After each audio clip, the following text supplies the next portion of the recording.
Quite typically, we'll see people use a bait jig trying to catch yellowtail or like slimy mackerel. Often we'll see them either put the bait jig on, drop it to the bottom and just wait for a fish to eat it, or we'll see them put a bit of bait on it and think they're catching fish because they put bait on the bait jig, or drop it to the bottom and then just lift it up a little bit, drop it down, lift it up and drop it down. Bait jigs are designed to actually catch fish on the drop.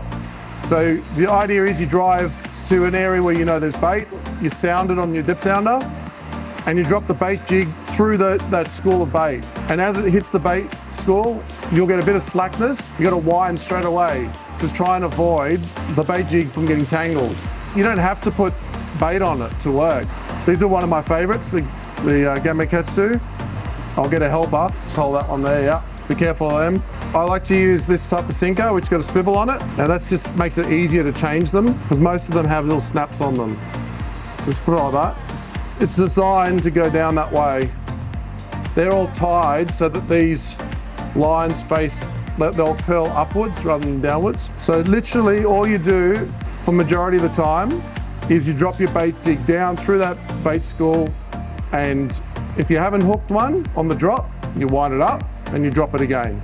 Most of us will go out to the artificial reef off Sydney here. We'll see everyone using different techniques on their bait jigs, and the ones that are catching the most will be continuously dropping straight through the bait school.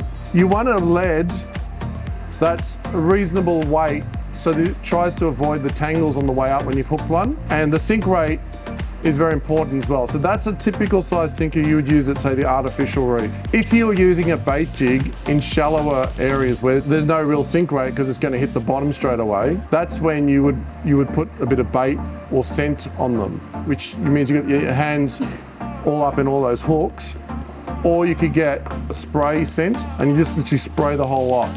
And the deeper water you go, if the bigger slimies, you use bigger bait jigs. But that'd be typically what you'd use inshore and just around the heads for your yellowtail slimies.